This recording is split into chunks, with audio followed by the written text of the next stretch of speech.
Hello everyone, welcome to ClearIAS. In this video, we'll be discussing about Web 3.0. I'm Ujjwala Pullela, an educator at ClearIAS. Introduction. Web 3.0 simply means the third generation of the Internet. The term was first coined by Kevin Wood, co-founder of Ethereum, in 2014. It has gained a wide popularity in the recent times. So although Web 3.0 is not a very new concept, it has gained a wide popularity only in the recent times. So let us try and understand what exactly is this Web 3.0. Web 1.0. So before understanding about Web 3.0, let us first discuss about Web 1.0 and Web 2.0. This was the Internet of the 1990s. It is the first stage in the evolution of the World Wide Web. It had the information viewed in static pages and the users were just treated as the consumers of this information. So basically Web 1.0 was in vogue during 1990s to 2004, and the features of Web 1.0 are static pages. So static pages are the ones which will have fixed information. So whenever a user requests for an information, the server will send the information and it will be same for all the users. So here the users will be just treated as the consumers of the information. They don't have any choice or means of interacting with the web. Web 2.0. This is the internet of mid 2000s and is in use till date. This is considered as the participative web and allowed interaction between the users and web. It had dynamic pages and the information provided by the web was responsive. It could be modified. The end user now is not just a consumer but also a participant. So this is the time of social media. We have all the apps like YouTube, Facebook, Twitter. So over these apps, one can create content, one can modify, edit, and delete the content. So the interaction level between the user and the web has increased significantly. So now the end user is not just a consumer of the information but also a participant, and hence this is known as the participative web. And in contrast to the Web 1.0, it has dynamic pages which are more responsive to the users. So this is the difference between Web 1.0 and Web 2.0. The features of Web 1.0 are: it is an information web, it is only a read-only information type of web, and it has personal pages. Whereas in the case of Web 2.0, it is a social web and it has dynamic pages and it is the time of social media. Web 3.0. It is also called as a semantic web. It allows for a greater level of interaction between the user and the web. The information will be stored in a decentralized way instead of being stored in centralized servers. Makes use of the blockchain technology. So firstly, what is semantic web?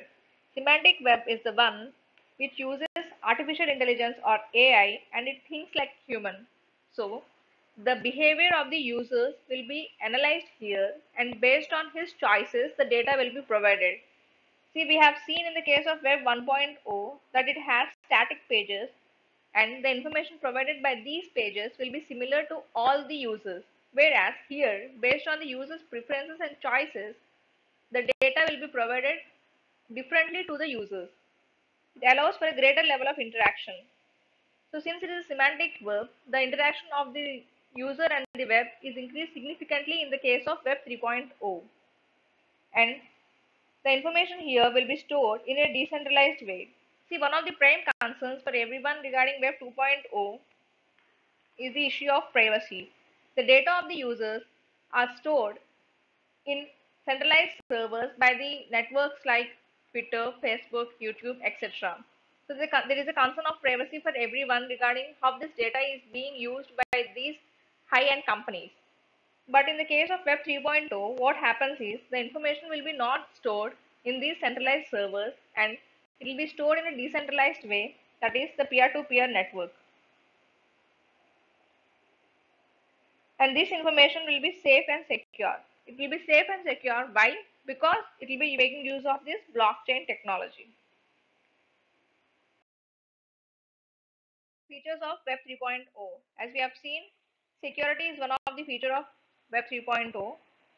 Since it uses blockchain technology, the data here is more safe and secure. Privacy and confidentiality.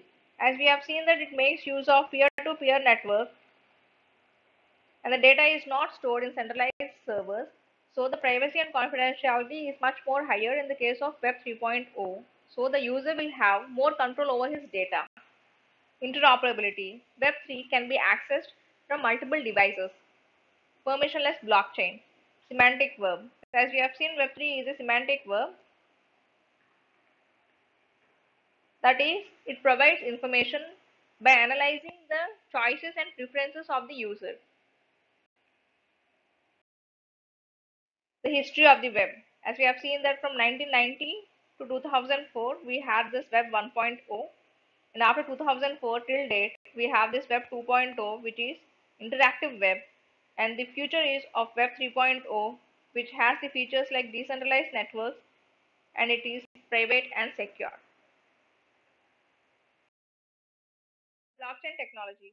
So as we have seen that Web 3.0 makes use of blockchain technology. So let us try to understand what exactly is this technology. Blockchain is considered as a digital ledger where all the transactions get recorded. The data is stored in blocks and all these are linked together. Thus the name blockchain. The data cannot be altered and is not controlled by a single entity. It makes use of peer-to-peer network consisting of nodes. So this is how a blockchain works. First, A wants to send money to B. The transaction is represented online as a block. The block is broadcast to every party in the network. Those in the network approve the transaction is valid.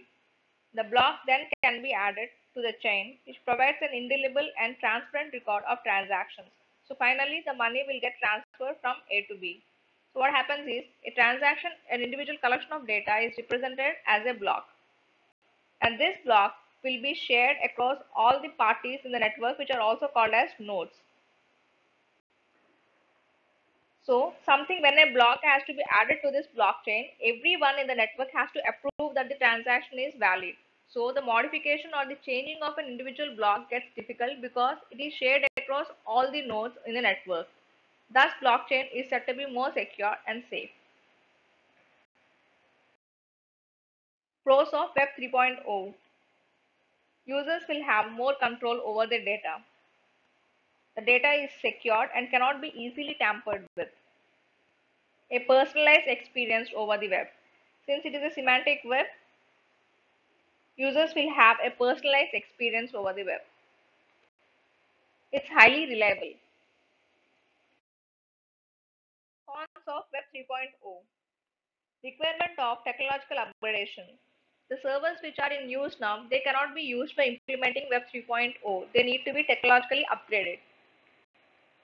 Difficult to regulate due to the nature of decentralized networks. See, although decentralized networks are good, but what happens is the regulation of these networks becomes difficult. So the issues of cyberbullying and other cyber crimes might crop up. Control will still not be completely decentralized. Elite organizations and corporations will be the ones in reality who will have the complete control over these networks. It will not be completely decentralized.